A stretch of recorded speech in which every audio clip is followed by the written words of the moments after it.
yaitu melaporkan ke polisi tentang anaknya di bawah umur, dibawa saudara Fadel ya. Nah, pembuktiannya gampang. Lihat CCTV bandara, apakah anak itu hamil apa tidak ketika pulang ke Indonesia.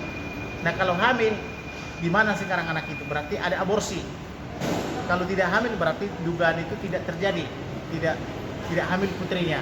Itu yang pertama. Yang kedua, kok putrinya diberangkatkan sekolah ke Amerika, kok balik ke Indonesia? Dan baliknya itu tidak bilang-bilang sama ibunya, tapi dibawa oleh saudara Fadel dan diempatkan oleh si Fadel di rumahnya atau di apartemennya. Itu bukti kedua. Kemudian perbuatannya itu juga kalau aborsi dipidana.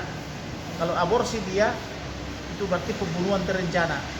Berarti dia bisa dipidana minimal 5 tahun, maksimum 15 tahun.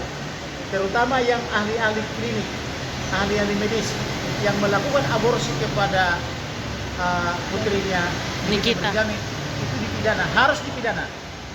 Kenapa mereka mengaborsi?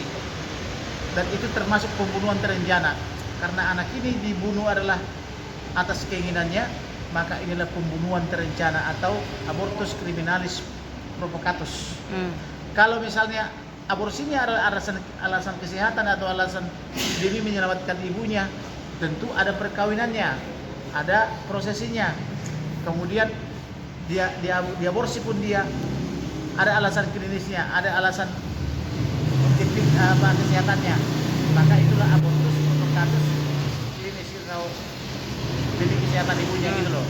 Jadi ini harus dijelaskan oleh si Fadel maupun putrinya Nikita Laura. Atas dasar apa si Laura itu melakukan dugaan aborsi gitu loh kira-kira. Pilihannya tentu paling mudah, periksa alat kelaminnya, periksa rahimnya. Tentu kalau anak gadis, tentu kalian sudah tahu itu masih perawan. Tentu kalau keperawanannya sudah hilang, bagaimana itu? Siapa yang menghilangkan perawannya? Kan tinggal gitu. Paling gampang itu. Kalau saya penyidiknya sebentar doang, setengah hari sudah selesai. Diperiksa, kamu tidak perawan lagi. Misalnya kalau sudah pernah melahirkan. Terus, ini perutmu kenapa ini? Rahim. Sama ahli lah gitu ya. Nah, di mana anaknya? Kan begitu aja. Dan kamu kan dikeluarkan dari Amerika, kenapa balik ke Indonesia tanpa izin orang tua? Karena Nikita Mirjani berhak tahu, karena Nikita Mirjani menyekolahkan kan gitu. Dan itu harus ada penjelasan dari ahli tentang kenapa bisa demikian. Tuh, karena kan ada berlapis. Iya. Pasal 81 Undang-Undang tentang Perlindungan Anak.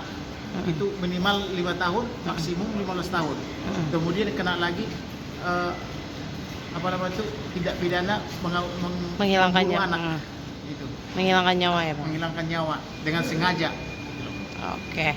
Kalau mangkir harus ada alasan, karena alasannya misalnya di alasan kesehatan, ada surat dokter, dia mau istirahat. Kalau tidak ada itu bohong. Kalau dia bilang alasan kesehatan tapi tidak menyerahkan surat dokter, maka polisi wajib segera memanggil. Kalau saya sih kurang setuju dengan yang seperti itu. Tapi kalau bisa dibuktikan tuduhannya itu, yaitu kembali ke masing-masing lah. Kalau saya tidak setuju, kalau pengacara juga harus diburu-burukan. Tapi yang jelas putrinya itu datang ke Indonesia dalam keadaan bagaimana? Itu kan bisa dilihat di bandara. Nah, kemudian dibandingkan dengan sekarang, alat kelaminnya juga bisa diperiksa. Oh, itu juga diperiksa. Kalau misalnya tidak perawan lagi, kemana keperawananmu itu? Kamu kan masih 16 tahun di bawah umur, gitu loh. Ribut-ribut kurang setuju lah. Tapi kalau misalnya diperiksa secara objektif dan dipidana, itu saya setuju. Dan harus dipidana pelakunya maupun aktor-aktor di belakangnya. Pengacaranya padahal saya tidak mau. Tapi kalau seandainya Ibu Nikita Mirjani menunjuk saya jadi pengacaranya, saya mau. Bunuh anak loh, udah terang-terangan loh.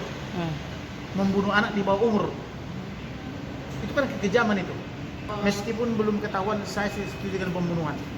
Jadi kalau ada dugaan pembunuhan, saya tidak tertarik.